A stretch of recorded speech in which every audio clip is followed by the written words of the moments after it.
Баршаңызға қайырлы күн, менің каналыма қош келіпсіз. Бүгін сіздермен мамамның өте дәмді қаттамасын бірге жасап көрсететін боламыз. Видеоның соңына дейін қарап, бізбен бірге жасаңыздар.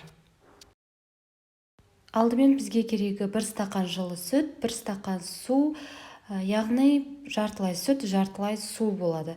1 шай қасық тұз салып, араластырып, електен өткізілген ұнымызды қажетінше ұнымызды салып, орташа қамыр илейміз. Яғни қатты да емес, жұмсақ та емес, орташа қамыр илеп тындыруға қоямыз.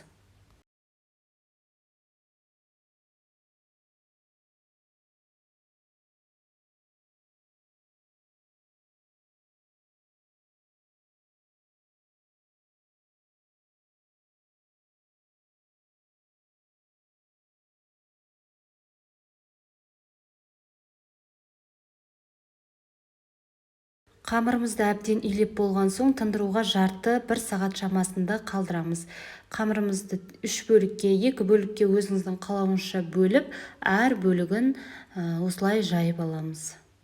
Яғни жұқалап жайып алған дұрыс. Ал сары маймен де үйдің сары майы, сары майыңыз қаншалықты дәмді болса, қаттама да соншалықты дәмді келеді. Сондықтан сары майдың жақсысын таңдаңыз, яғни 82% сары майлар жақсы болады. Бірінші қамырымызға сары майымызды әбден тегістеп жағып алдық. Май тым аз болып қалмасын, немесе тым көп. Екінші жайылған қамырды да қоямыз. Дәл осылай 2 немесе 3 қамырды бірден бір-бірінің үстіне қойып орауға болады. Сонда біздің қаттамаларымыз қабат-қабат болып шығады. Бізде 3 қабат, яғни 3 қамырды бірден бірге жасаймыз.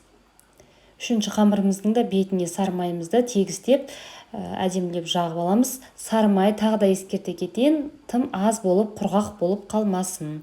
Ал енді видеодағыдай кесіп аламыз.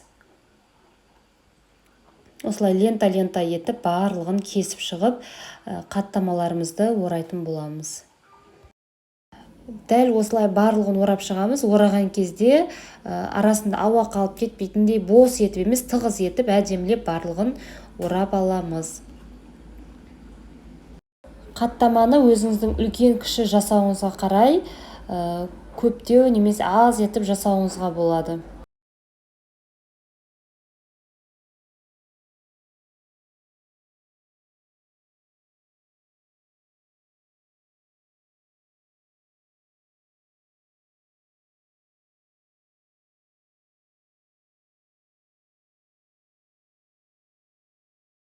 Дәл осы құраммен бізде 9 дана қаттама болды. Барлығын пакетке салып, морозилкаға салып қойып, қажет кезде шығарып жасауыңызға болады. Немесе 1 сағат, 2 сағат көлемінде холодильникке салып қойып, сосыннан жасасаңыз болады. Қаттамаларымызды алып, дәл осылай жайып аламыз. Қалыңдығын көріп алыңыз. Қатты жұқа емес, тым қалың болып қалмасын.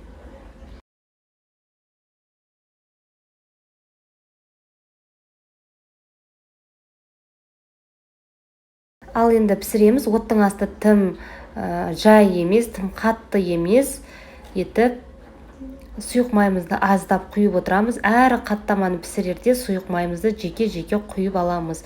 Біріншісін салып, міндетті түрде біздің табамыз қызған болуы керек. Яғни май екінші бетіне аударып, бетін жауып, екі жағын қызарғанша пісіріп аламыз.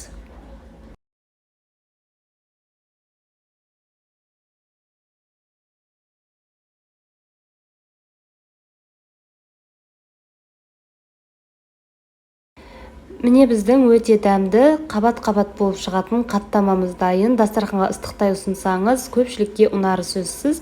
Міндетті түрде жасап көріңіздер. Ұнаса төменге пікір қалдырып, лайк басып кетуді ұмытпаңыздар.